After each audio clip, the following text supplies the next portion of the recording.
तर मित्रांनो रोहित धोनीची कमाल आणि CSKची झाली धमाल। तर मित्रांनो चेन्नई सुपर किंगने मुंबई वर्सेस चेन्नई ही मॅच जिंकली आहे। तर मित्रांनो महेंद्रसिंग धोनीने हार्दिक पांड्याला सलग 3 बॉल 3 सिक्स मारले। मित्रांनो महेंद्रसिंग धोनीने जबरदस्त अशी फिनिशिंग चेन्नईला दिली। व मित्रांनो महेंद्रसिंग धोनीचा स्ट्राईक रेट हा 500चा होता। कोणतरी म्हणत होतं महेंद्रसिंग धोनीने आता रिटायरमेंट घ्यायला हवी। नंतर मित्रांनो आपण जर पाहिलं मित्रांनो रोहित शर्माने जबरदस्त परफॉर्मन्स केला। रोहित शर्माने शतक मारले आहे। हो मित्रांनो रोहित शर्माने या मॅचमध्ये शतक मारले आहे। मित्रांनो आपण जर पाहिलं मित्रांनो रोहित शर्माने 105 रनांची जबरदस्त पारी खेळली आहे। त्याचबरोबर मित्रांनो ही मॅच जर कोणामुळे हारली असेल तर मित्रांनो तो एकच माणूस आहे, तो म्हणजे हार्दिक पांड्या। मित्रांनो त्याचा खूपच खराब परफॉर्मन्स या मॅचमध्ये राहिला। मित्रांनो या मॅचमध्ये टॉस हा मुंबई जिंकला। मित्रांनो मुंबईने पहिली बॉलिंग घेतली। मित्रांनो चेन्नई बॅटिंगला आले। चेन्नईकडून ओपनिंगला अजिंक्य रहाणे त्याचबरोबर मित्रांनो सचिन रवींद्र आले। मित्रांनो दोघांची परफॉर्मन्स खूप खराब राहिला। मित्रांनो अजिंक्य रहाणेने 8 बॉलमध्ये 5 रन केले। त्याचबरोबर मित्रांनो सचिन रवींद्रने ही 16 बॉलमध्ये 21 रन केले। मित्रांनो ओपनर पार्टनरशिप खूपच खराब राहिली। मित्रांनो दोघांनी मिळून 24 बॉलमध्ये फक्त मित्रांनो 26 रन केले। त्यानंतर मित्रांनो आपण जर पाहिलं 3 नंबर आलेल्या ऋतुराज गायकवाडने जबरदस्त अशी खेळी ऋतुराज गायकवाडने जबरदस्त असे 40 बॉलमध्ये 69 रन केले। त्याचबरोबर मित्रांनो शिवम दुबेने 66 रनांची जबरदस्त अशी पारी खेळली आणि मित्रांनो महेंद्रसिंग धोनी लास्टमध्ये जबरदस्त अशी हिटिंग करून चेन्नईला जबरदस्त अशी फिनिशिंग दिली। मित्रांनो 20 ओव्हरमध्ये 206 वर 4 असा चेन्नईचा स्कोर झाला। मित्रांनो मुंबईला टार्गेट 207चे भेटलं।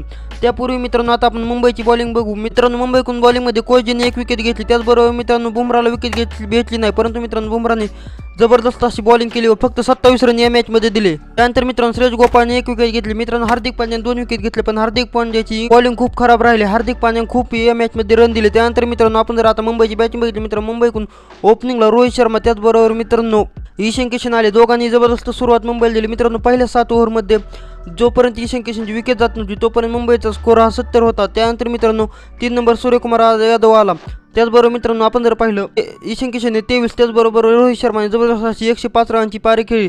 3 नंबर आलेल्या सूर्यकुमार यादव हा 0 गेला। त्यानंतर मित्रांनो तिलक वर्मा जर आपण पाहिलं तिलक वर्माने 31 रनांची जबरदस्त अशी पारी खेळली। त्यानंतर मित्रांनो हार्दिक पांड्या फक्त 2 रन करून आऊट झाला व मित्रांनो हार्दिक पांड्याचा खूपच खराब परफॉर्मन्स या मॅचमध्ये होता। हार्दिक पांड्याने बॅटिंगमध्ये फेल गेला त्याचबरोबर बॉलिंगमध्ये फेल गेला। त्यानंतर मित्रांनो आपण जर पाहिलं टीम डेव्हिड तेआडा शेफर्ड 1 त्याचबरोबर मोहम्मद नबीने 4 रन केले। अशा प्रकारे मित्रांनो मुंबईने ही मॅच हरली। मित्रांनो मुंबईचा स्कोर 186 वर 6 असा राहिला। त्याचबरोबर मुंबईने 20 रनांनी ही मॅच मित्रांनो हरली। या मॅचमध्ये मित्रांनो जबरदस्त असं रोहित शर्माचं शतक झालं। त्याचबरोबर धोनीची जबरदस्त अशी हिटिंग आपल्याला पाहायला भेटली। त्याचबरोबर आता जर आपण चेन्नईची बॉलिंग बघितली मित्रांनो चेन्नईकडून महेश पटेराने जबरदस्त अशी बॉलिंग केली। त्याचबरोबर शार्दुल ठाकूरने चांगली बॉलिंग केली। तुषार देशपांडेची चांगली बॉलिंग केली। मित्रांनो जरी महाराष्ट्राची टीम हारली असली तरी मित्रांनो महाराष्ट्र मात्र जिंकला आहे, कारण मित्रांनो महाराष्ट्राचा प्रत्येक खेळाडूने या मॅचमध्ये परफॉर्मन्स केला आहे। फक्त सूर्यकुमार यादव आणि अजिंक्य रहाणे जर मित्रांनो आपण सोडलं तर बाकीच्या सर्व महाराष्ट्राच्या खेळाडूंनी या मॅचमध्ये परफॉर्मन्स केला आहे। मित्रांनो रोहित शर्माने शतक मारलं। त्याचबरोबर मित्रांनो शिवम दुबेने जबरदस्त अशी पारी खेळली। त्याचबरोबर मित्रांनो आपण जर पाहिलं तर तुषार देशपांडे शार्दुल ठाकूरची जबरदस्त अशी बॉलिंग राहिली। त्याचबरोबर ऋतुराज गायकवाडने जबरदस्त अशी पारी खेळली। अशा प्रकारे मित्रांनो ही मॅच ही मुंबईने हारली आहे आणि चेन्नईने जिंकली आहे। तर मित्रांनो या व्हिडिओमध्ये एवढंच। कसा वाटला व्हिडिओ आवडला व्हिडिओवर करा लाईक आणि चॅनल करा सबस्क्राईब आणि सबस्क्राईब करायला बेल आयकॉन करायला विसरू नका। भेटूया पुढच्या व्हिडिओमध्ये। तोपर्यंत क्रिकेट पाहत राहा, आपले व्हिडिओ पाहत राहा। Bye bye.